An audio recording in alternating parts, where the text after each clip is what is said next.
Welcome to another adventure of a lifetime with Deibler Outdoors.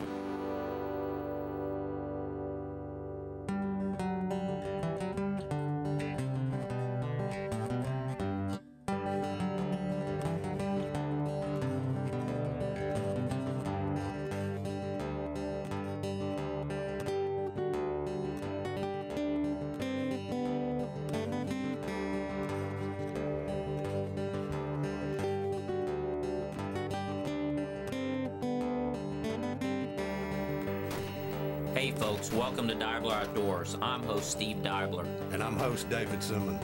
You know, we've been hunting and fishing together in the outdoors since we were little kids. And now we're inviting you along with us as we explore North America. Come along with us on another Deibler Outdoors adventure of a lifetime.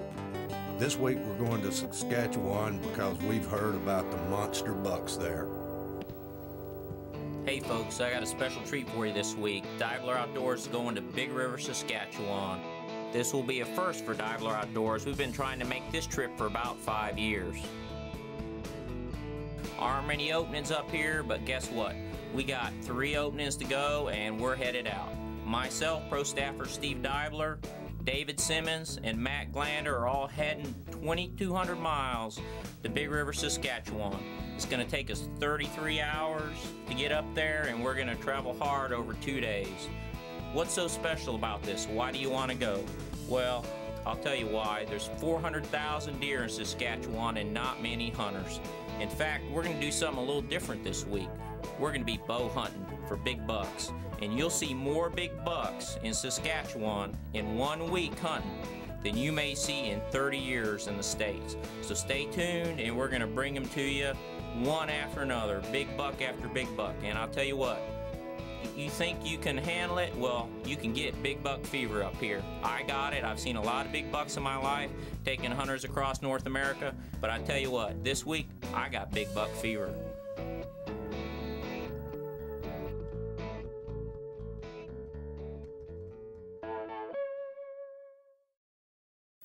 People always ask me, why do you want to go to Saskatchewan? It's so far away, 2,200 miles, it's cold.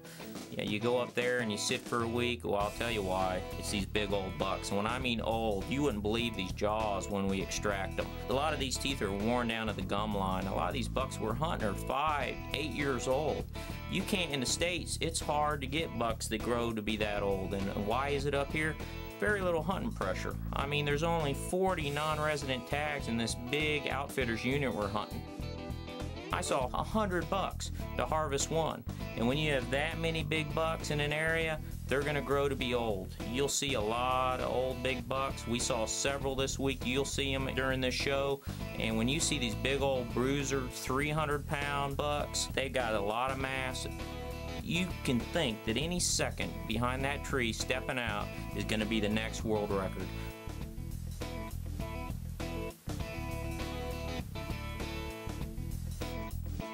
In this unit of Big River we're hunting, there's only 40 tags allotted to the outfitter during a year. It's over the 4 weeks in November.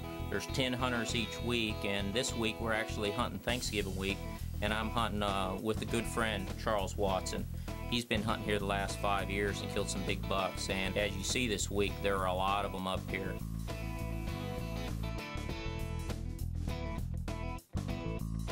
Stay with us, folks. Right after this break, we'll see if Steve can overcome his buck fever and take his trophy buck.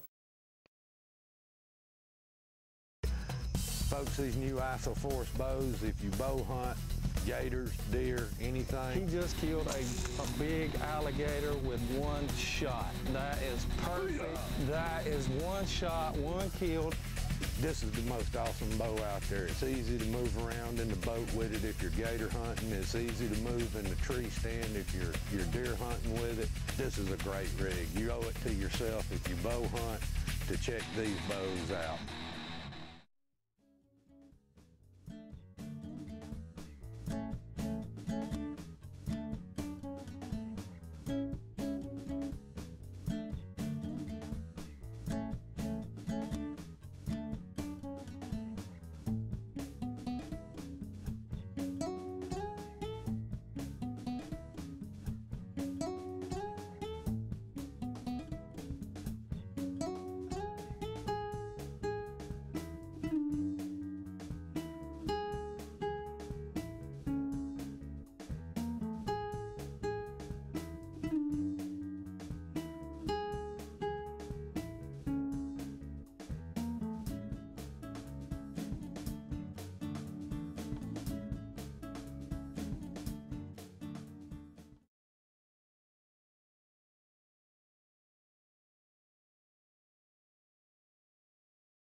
Hi folks, I'm Pro Staffer David Simmons with Deibler Outdoors. Thanks for joining us today.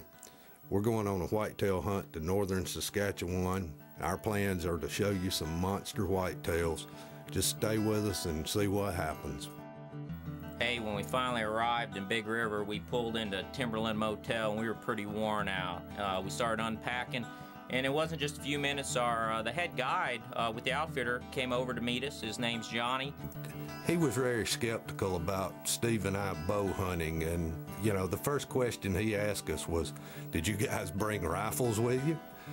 And it was basically, no, we're bow hunting or bust. We're gonna take them with bows or we won't take a deer. He really had a strange look on his face, but he said he'd accommodate us, and he did all week.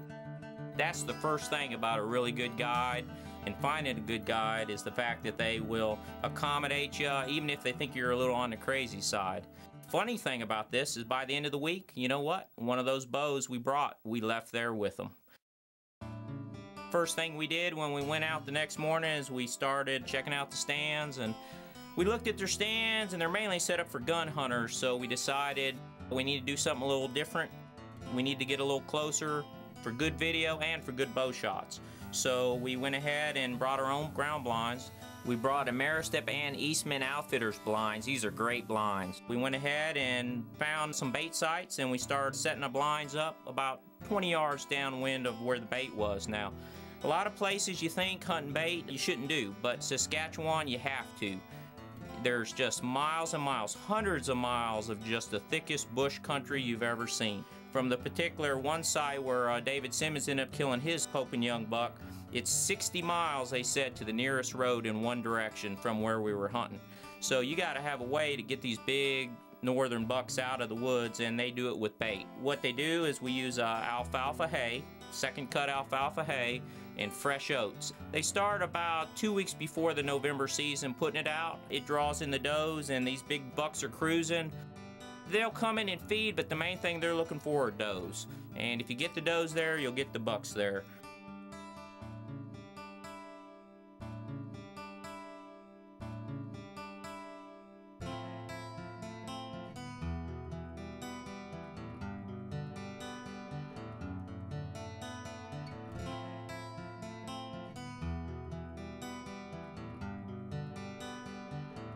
Well, first 2 or 3 days, let me tell you, it was tough.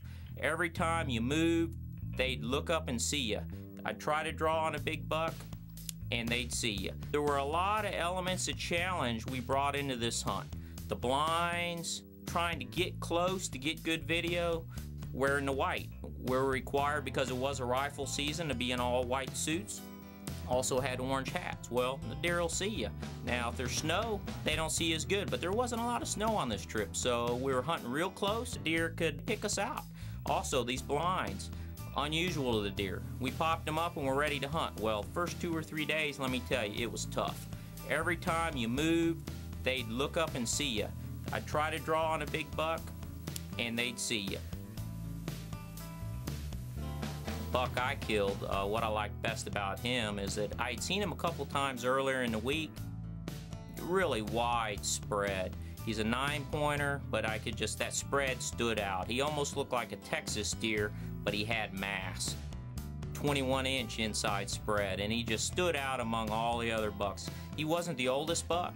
He wasn't the biggest buck, but it's kind of when you see this deer and you say, that's my deer, well, that's how I felt with this big 9-pointer. He would come in, he would check the does out, he would come into the bait, but he wouldn't stay long. There was another buck that had broke off main beam, and now he was a real dominant buck.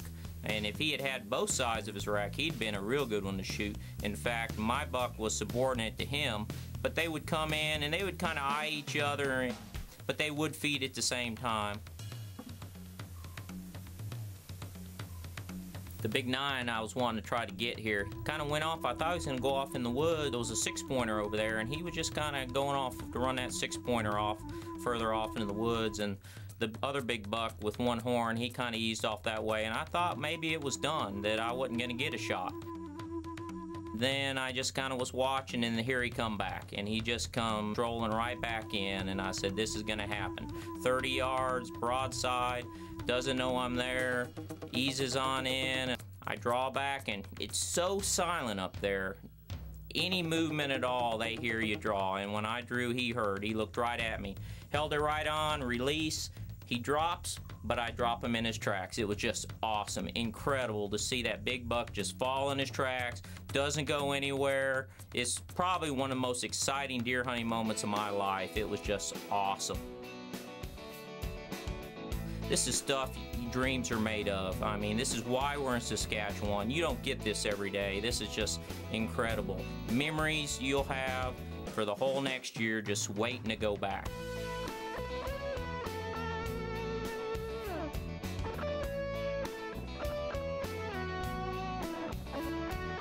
Hey folks, after this commercial break, come on back with us and let's watch Dave kill the biggest whitetail of his life.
Hi folks, I'm Pro Staffer David Simmons with Deibler Outdoors. Thanks for joining us today, and we're going to take you on an adventure to Big River, Saskatchewan on a whitetail hunt for monster whitetails. We're hoping to show you some deer today that you just never see the likes of before. These deer are true giants up here.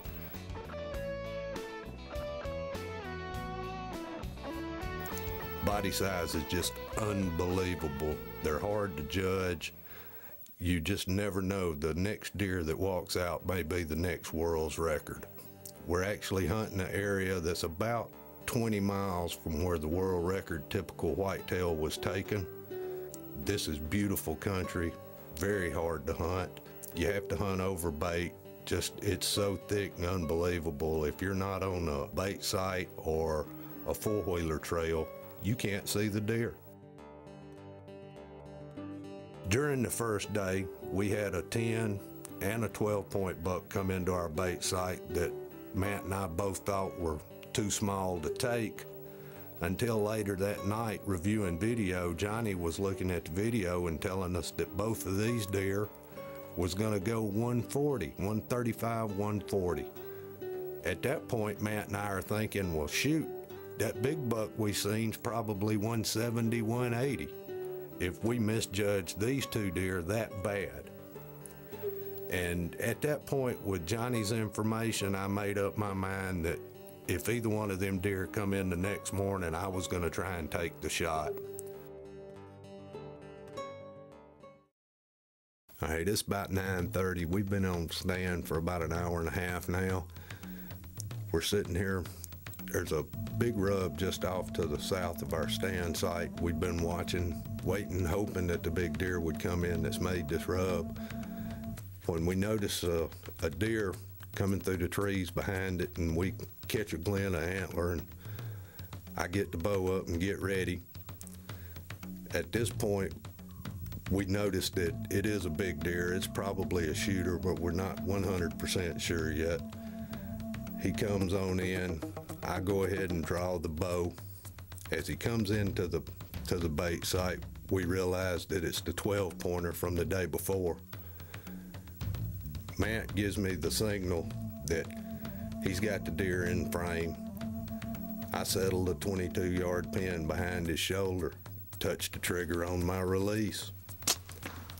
We're sure it's a good hit. We hear the deer pile up, couldn't have run far. We decide at this point we're going to give the deer an hour to let it bleed out and make sure everything's under control before we go looking for it.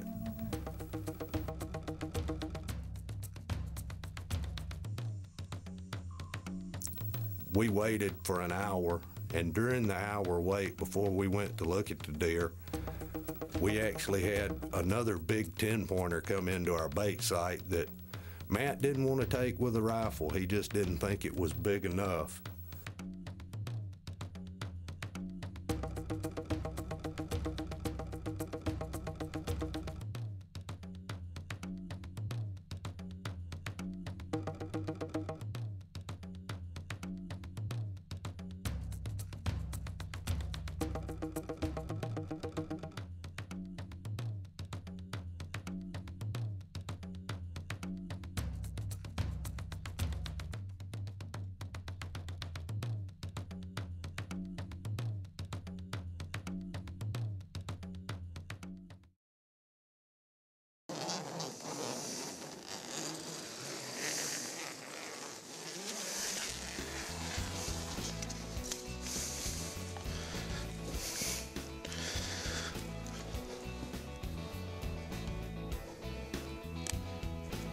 About an hour ago, made what we think's a real good shot on about a 135, 140 class, northern Saskatchewan Whitetail.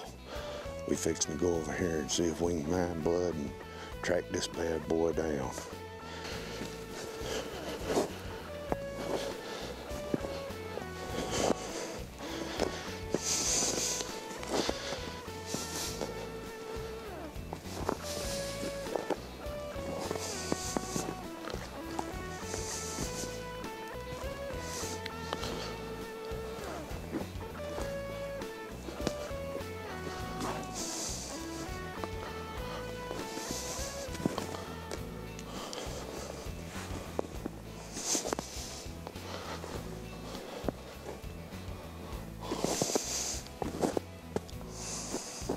So after our hour wait, we went and found my arrow. I had a complete pass through. What we felt was a good heart shot. Well, folks, here's my arrow. I got a complete pass through. I got good bright red blood. Looks like good heart blood. I don't think we're gonna have no problem finding this deer. I don't think he went far. At that point, we took up the blood trail, trailed the deer approximately 20, 25 yards. There he was.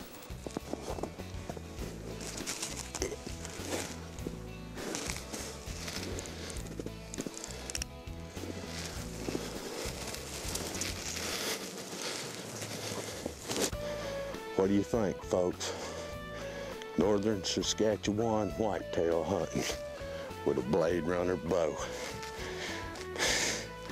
I'm a happy camper, my friends. I am a very happy camper. We actually found out that the burr point on the right eye guard measured long enough to count as a point after we got him back to the skinning barn that night. The deer's actually a 12-pointer. Scored 136 and 2/8. Oh my God.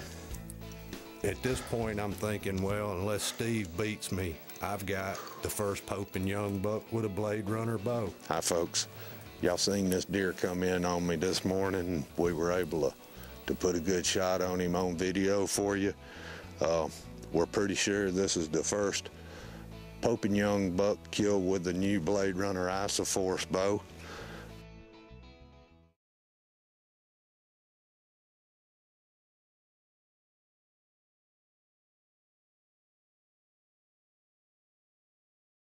Raven Pro Media brings your brand to life with professional audio and video media.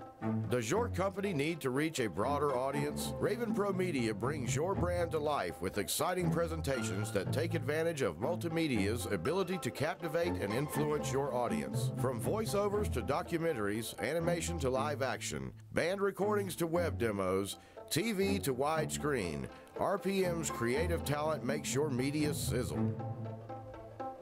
RPM delivers the tools and talent you need to add professional audio and video to your marketing mix.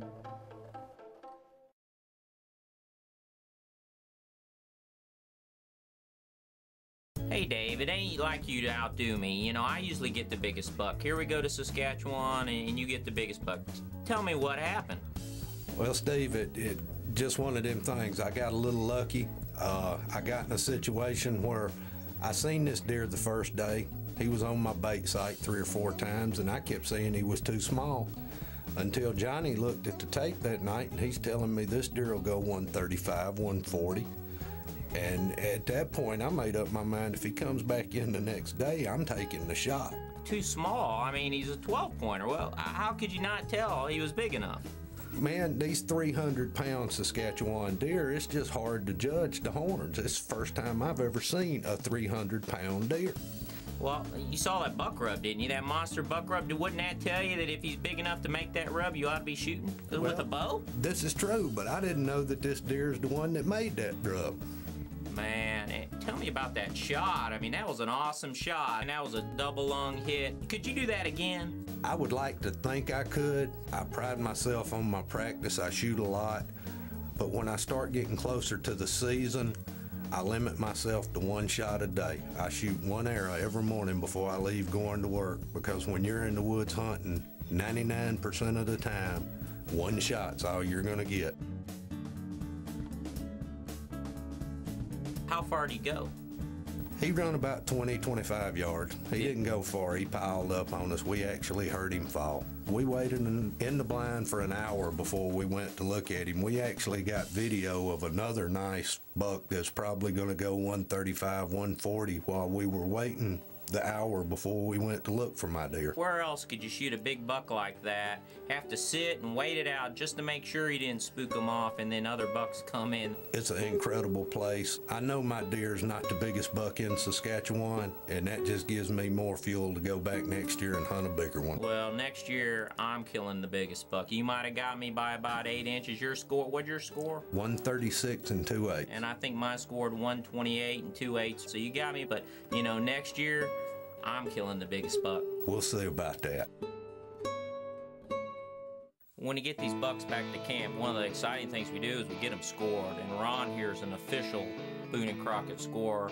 And now our average buck this week scored 142. Our biggest one scored 163. Smallest one was 128. But we got a nice average in the 140s. Now, when you're hunting Saskatchewan bucks, you can expect the eye guards about 4 inches. That's the G1 points. Main beams about 20 inches. When you start measuring this up, if you got main beams at 20 inches, inside spread at 20 inches, that's 60 inches there. You take your circumferences on both sides, about 4 inches each. That gets you to 92 points. If the eye guards are 4 inches each, that's 100 points. In Canada, we go with a 100-point base. In the lower states, we'll go with about 90 points, but up there, we'll go with 100 points. Then when you're trying to score them, what you're doing is you're looking at that G2, G3, and G4 on each side. And if you can get, say, 20 points on each side between those 3 antlers, so say your G2, G3, and G4 are 7 inches each, that's 21 points each side, that buck's gonna score 142. And that's kind of the way we field judge them. When we get back, Ron will put the tape to him, and he does a great job. And that's one of the benefits up here in this camp, is that we had an official Boone and Crockett scorer scoring them for us, so we knew exactly what we had. So when David Simmons came back with his buck, it scored 136. We knew he had the first Pope and Young buck with the Blade Runner bow. And you know, I didn't get the first one, so now I gotta listen to it for the next year. And maybe next year I'll be able to get one a little bigger than his. Thanks for joining us this week on Deibler Outdoors with our Saskatchewan bow hunt. It was an awesome hunt. We'll do it again next year, and maybe next year you can join us for an adventure of a lifetime. In the meantime, stay tuned next week as we do another exciting hunt somewhere in North America.